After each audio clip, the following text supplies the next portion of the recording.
Assalamualaikum warahmatullahi wabarakatuh. Bismillahirrahmanirrahim.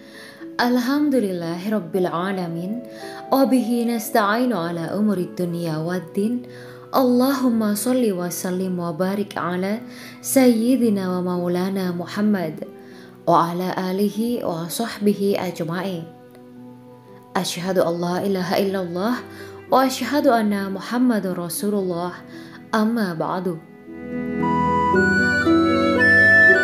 Kisah keteladanan Ibunda Aisyah radhiyallahu anha. Melanjutkan dari kisah sebelumnya, berikut ini adalah kisah keteladanan Ibunda Aisyah radhiyallahu anha bagian kedua.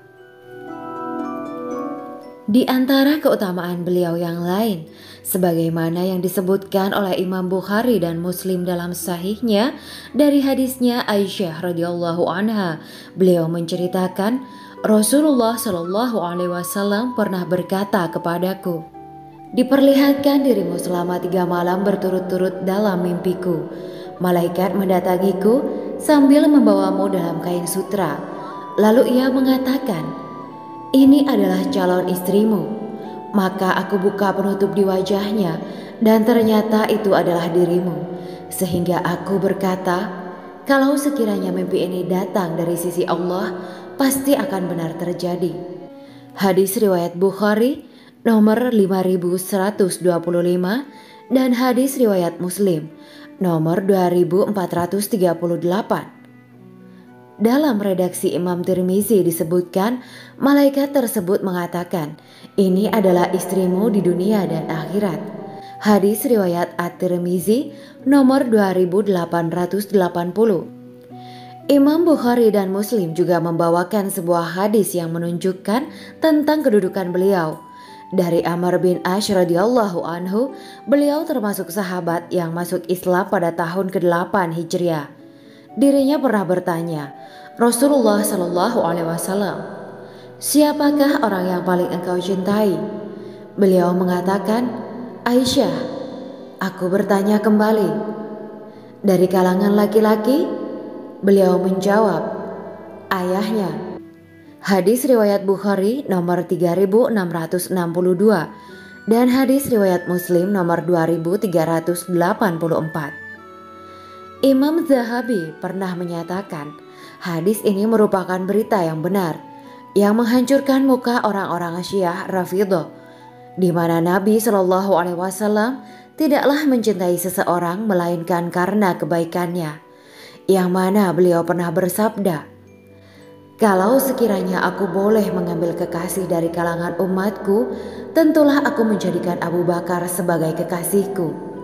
Akan tetapi yang ada adalah persaudaraan Islam serta kasih sayang." Hadis riwayat Bukhari nomor 466 dan hadis riwayat Muslim nomor 2382. Beliau melanjutkan, Nabi mencintai manusia terbaik dari kalangan umatnya. Demikian pula mencintai wanita terbaik dari kalangan umatnya. Maka barang siapa yang membenci orang yang dicintai oleh Rasulullah Shallallahu alaihi wasallam, ketahuilah bahwa dirinya telah menjadi orang yang amat membenci Allah dan juga Rasulnya.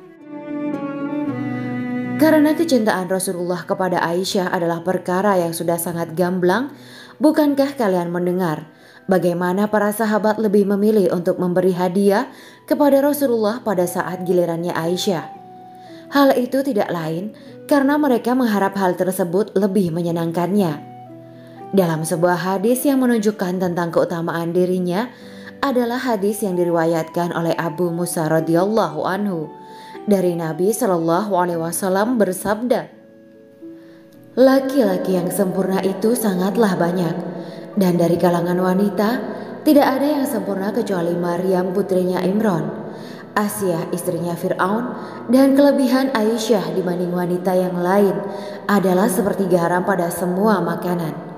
Hadis riwayat Bukhari nomor 3769 dan hadis riwayat Muslim nomor 2431.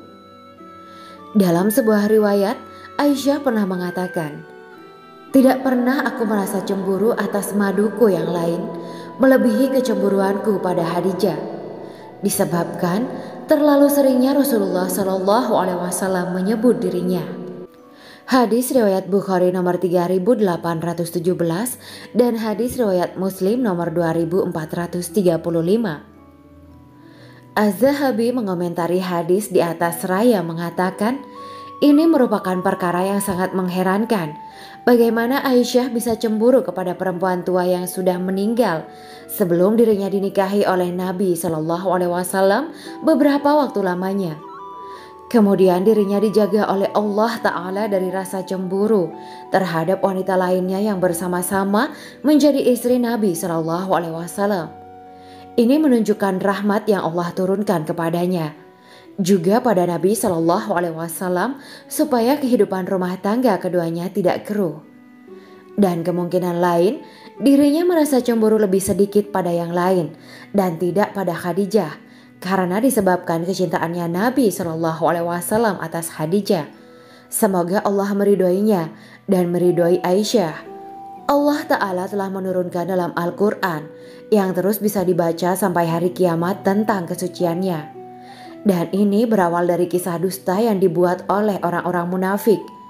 Berkata Ibnu Hajar Al-Haythami, setelah membawakan hadis yang menjelaskan kisah berita dusta tersebut, beliau mengatakan, dari hadis ini diketahui bahwa siapa saja yang menuduh Aisyah telah berbuat zina, maka dirinya telah kafir. Sebagaimana hal tersebut sudah dinyatakan secara gamblang oleh para ulama kita serta yang lainnya. Karena hal tersebut sama dengan mendustakan Nasy Al-Quran.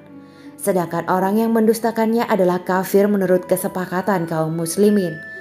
Dalam hadis ini juga menunjukkan kafirnya kebanyakan orang-orang Rafidhah, dikarenakan mereka menuduh Aisyah telah berbuat zina. Semoga Allah membinasakan mereka dimanapun mereka berada. Sedangkan Syekh Muhammad bin Sulaiman At-Tamimi mengatakan, seraya menukil ucapannya sebagai ahli bait, adapun tuduhan mereka pada Aisyah seperti yang mereka lakukan sekarang, maka itu perbuatan kafir yang mengeluarkannya dari agama. Dan tidak cukup hanya dicambuk dalam hukumannya, karena dirinya secara tidak langsung telah mendustakan lebih dari 17 ayat dari Al-Quran sebagaimana telah lewat penjelasannya. Sehingga yang paling pantas, hukuman bagi orang yang menuduh ibunda kaum mukminin yang suci, istri Rasulullah di dunia dan akhirat berbuat zina adalah dibunuh karena dirinya telah murtad. Sebagaimana telah sahih dalilnya akan hal tersebut. Dan dia termasuk dalam barisannya tokoh munafik tulen, Abdullah bin Ubay bin Salul, gembongnya orang-orang munafik. Adalah Nabi Shallallahu Alaihi Wasallam begitu mencintai Aisyah, dan beliau tidaklah mencintainya melainkan karena kebaikannya, sebagaimana tersirat dalam firman Allah Ta'ala, dan wanita-wanita yang baik adalah untuk laki-laki yang baik, dan laki-laki yang baik adalah untuk wanita-wanita yang baik pula. Quran Surat An-Nur ayat 26. Demikianlah kisah teladan Ibunda Aisyah radhiyallahu anha bagian kedua. Simak terus channel ini untuk kelanjutan kisahnya pada video kami berikutnya. Terima kasih untuk semua sahabat beriman yang sudah menyaksikan video ini hingga akhir. Semoga Allah senantiasa memberikan keberkahan dan kebahagiaan hidup baik di dunia maupun di akhirat kelak. Amin ya mujibas sa'ilin. Wa akhiran, wabillahi taufiq wal hidayah. Wassalamualaikum warahmatullahi wabarakatuh.